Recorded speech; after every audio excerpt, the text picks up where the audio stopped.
Magandang araw po mga kasabong.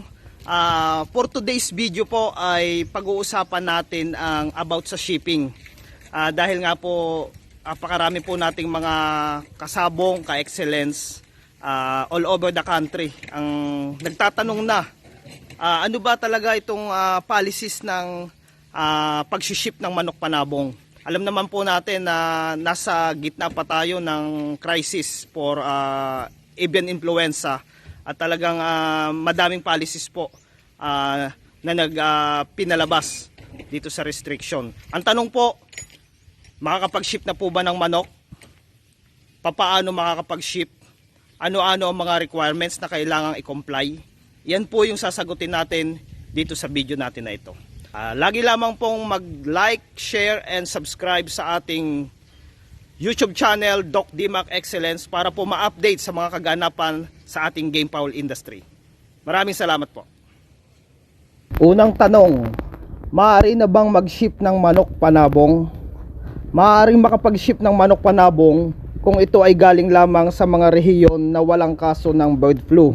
Regardless kung yan po ay galing Luzon, Mimaropa, Visayas, or Mindanao. Ano-ano naman ang lugar ang may naitalang kaso?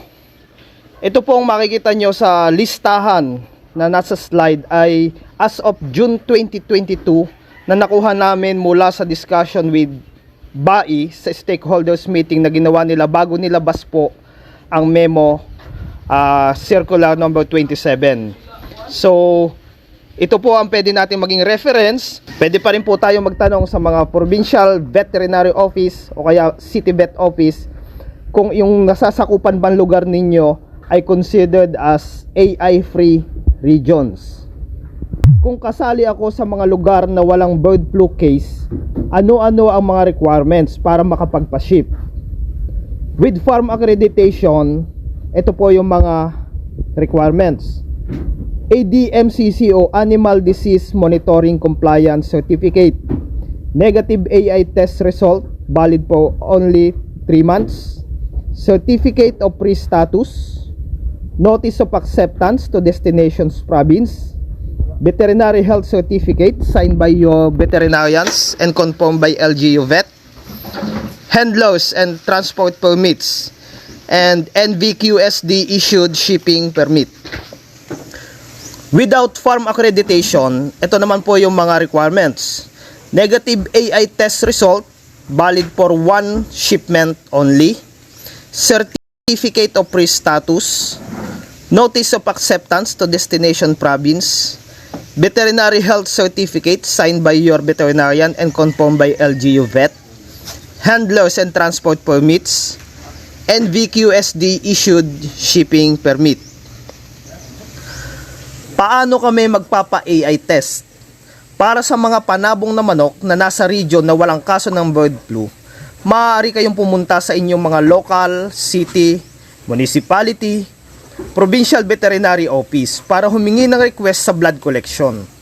Bawat lugar ay may eksklusibong polisiya at requirements na hinihingi ang mga LGU vets. Kaya mas mainam na dumiretso kayo sa kanila sa pagtatanong. Ano ang lead time ng pagpapatest ng AI? Dahil nakasalalay sa mga LGU veterinary offices ang blood collection, walang definite na timeline.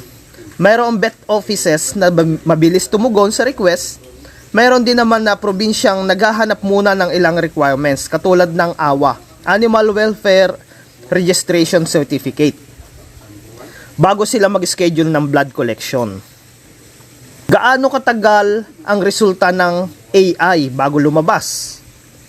Ang pagpapatest po ng blood samples para sa AI ay maaari sa RADDL o Regional Laboratories, BAI Main Lab sa Manila, o maaari din sa mga BAI accredited private laboratories. Ang halaga po nito ay nagre-range from around 300 pesos at siguro maximum of 500 pesos per sample. Para sa request ng blood collection o testing for shipping purposes, kailangan ang minimum of 30 heads kada transaction process. Ang resulta ay depende din kung saan kayo nagpa-test at approximately tumatagal ng 5 days to 2 weeks po yan. Maaari po bang magpa-ship ang mga taga Mimaropa, Visayas at Mindanao na galing sa AI-free region. Kung lalabas po ng Visayas, ang mga probinsya sa Visayas at Mindanao and Mimaropa na walang kaso ng AI ay maaring makapagbiyahe palabas ng manok sa kanilang probinsya, provided na mag-comply sila sa mga requirements na hinihingi ng kanilang provincial city veterinary office. Kung papasok naman po dito sa mga lugar na nasabi, Mimaropa, Visayas and Mindanao, hindi po lahat ng probinsya, city at municipality ay nag-aalaw ng entry ng game fowl. Kaya mas mainam na bago tayo mag-ship papasok sa mga areas na yan, ay makipag-coordinate muna tayo sa mga city vet or provincial vet offices para malaman ang tamang proseso na kailangan nating sundin.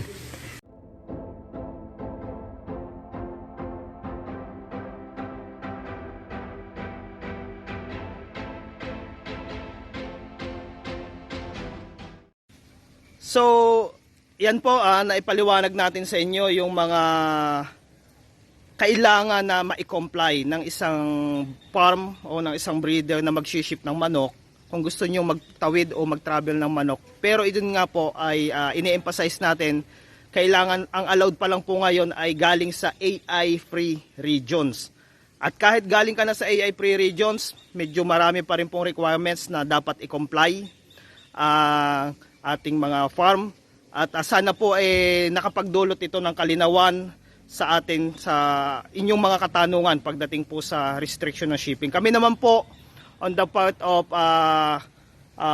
sa atin pong ginagawa na pakikipag-ugnayan sa Bureau of Animal Industry ay para po kahit paano mapag-aralan nila paano babalansihin ang food security, no?